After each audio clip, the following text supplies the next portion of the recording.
छत्तीसगढ़ के 18 जिलों में येलो अलर्ट को मौसम विभाग ने जारी किया है, जहां रायपुर, दुर्ग, गरियाबंद, रायगढ़ सहित कई जिलों में बादल छाए हुए हैं और अब तक सामान्य से 22% कम वर्षा है। पानी इस महीने हो सकती है भरपाई और भारी बारिश का अनुमान मौसम विभाग जता रहा है। तो इलाके में जोरदार बारिश होने के आसार बने हुए 18 जिलों में येलो अलर्ट जारी किया गया। मौसम विभाग ने जारी किया येलो अलर्ट। रायपुर, दुर्ग सहित कई जिलों में बादल छाए हुए हैं और सीधे रुख करेंगे संवाददाता तनु वर्मा जुड़ गए हैं। तनु, अब तक 22% कम बारिश हुई है और ऐसा माना जा रहा है कि जल्दी इसकी भरपाई होने वाली है, क्योंकि जोरदार बारिश का अनुमान मौसम विभाग जता रहा है।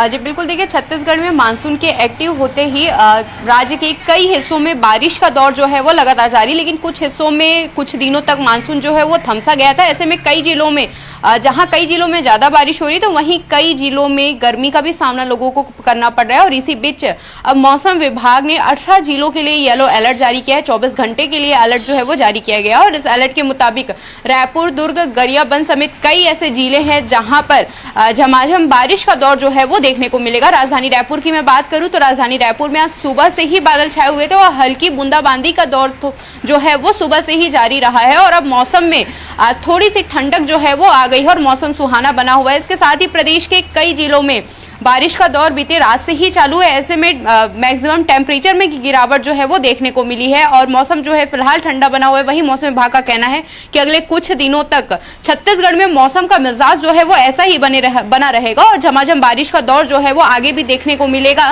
वहीं मौसम विभाग का मानना था कि इस बार 6% ज्यादा बारिश होगी। ऐसे में माना जा रहा है कि इस महीने में भरपूर बारिश जो है वो देखने को मिलेगी।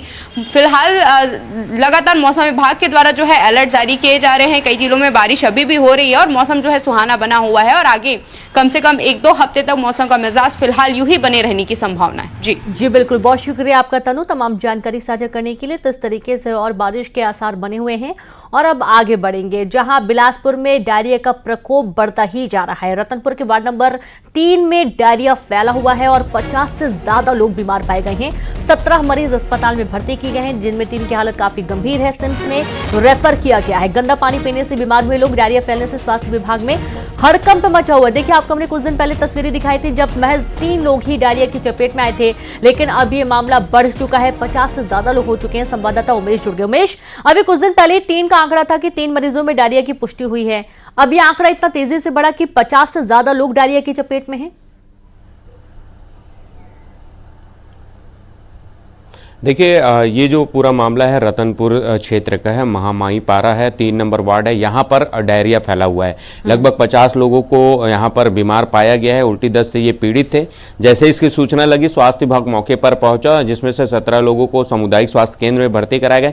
वहीं 3 जो है वो गंभीर थे, उनको तत्काल सिम्स रेफर किया गया है। लेकिन मैं आपको बता दूं कि इससे 3 दिन पहले भी बिलासपुर में जो सक्रिय क्षेत्र है अटल, और वहां लगभग 70 लोग बीमार पड़े थे। दूषित पानी पीने की वजह से ये लोग बीमार पड़े थे।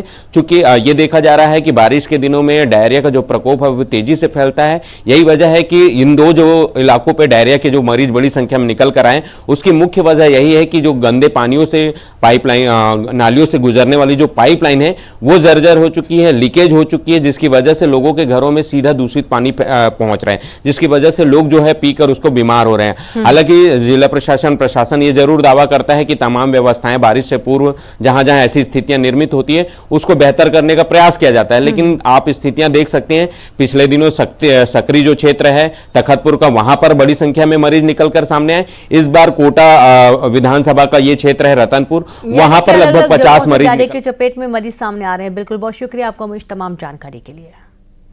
4 दिन बाद अनंत अंबानी और राधिका मर्चेंट की शादी है और उससे पहले अब गृह पूजा की तैयारी हो रही है। वे विशेष पूजा आज हो रही है। शादी में और क्या खास है, हर रस्म की पूरी तैयारी की गई है। इसे लेकर एंटीलिया में इस वक्त रौनक छाई हुई है।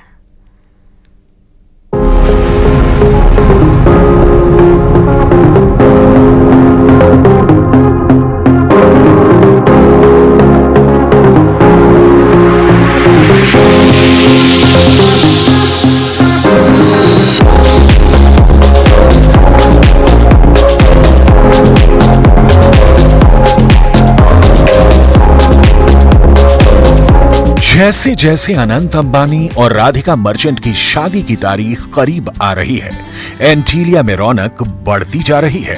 संगीत से लेकर शादी से पहले तमाम रस्मों को बहुत खास तरीके से किया जा रहा है। आखिर शादी ही इतनी खास है। 12 जुलाई को अनंत और राधिका उस बंधन में बंध जाएंगे जिसमें 7 जन्मों का नाता कहा जाता है। लेकिन उससे पहले देश की इस सबसे खास शादी के लिए तैयारियां जोरों पर चल रही हैं, क्योंकि ये मौका ही इतना भव्य होगा। अभी 8 जुलाई को गृह पूजा होगी, जिसमें सिर्फ करीबी दोस्त और रिश्तेदार शामिल रहेंगे। 10 जुलाई को शिव पूजा होगी, जो अनंत और राधिका की मंगल कामना के लिए रखी गई है।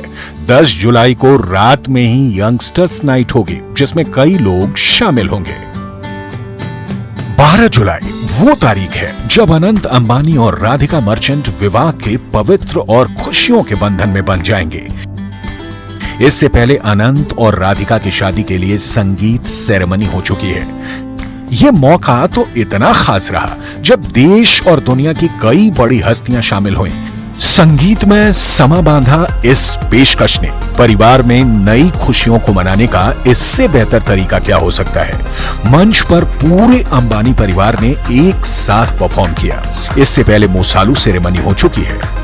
इस रस्म को मामेरू के नाम से भी जाना जाता है, यानी मामा या मामा के घर से होने वाली रस्में। पूरी दुनिया की नजर इस जोड़ी पर है। इनकी मुस्कान से जाहिर होती इस रिश्ते की केमिस्ट्री पर है। अनंत अंबानी और राधिका मर्चेंट का विवाह एक बहुत ही खास मौका है। शादी 12 जुलाई को होगी, लेकिन जश्न आगे भी जारी रहेगा। हर फंक्शन के लिए अलग मेन्यू रखा गया है। शादी काफी ग्रैंड होने वाली है, जिसे देखने के लिए हर कोई बेताब है। 12 जुलाई को शादी है, जब अनंत और राधिका 7 फेरे लेंगे। इसके लिए दोपहर 3 बजे का मुहूर्त है। यह कार्यक्रम एंटीलिया में ही होगा। 13 जुलाई को 6 बजे आशीर्वाद यानी मिनी रिसेप्शन होगा। यह कार्यक्रम नीता मुकेश अंबानी कल्चरल सेंटर में होगा। 14 जुलाई को मुख्य रिसेप्शन होगा। इस ग्रैंड वेडिंग रिसेप्शन में कई नामी हस्तियां शामिल होंगी। अनंत अंबानी और राधिका मर्चेंट की रस्मों से जुड़ी तस्वीरें इस वक्त हर तरफ छाई हुई हैं।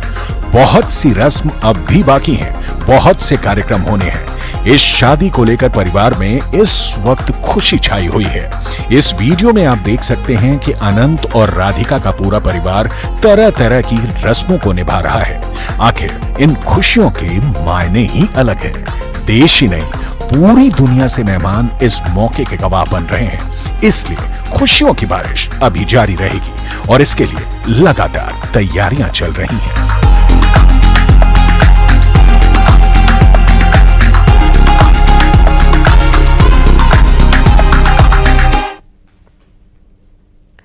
और इसी के साथ खबरों में फिलहाल इतना ही। नमस्कार।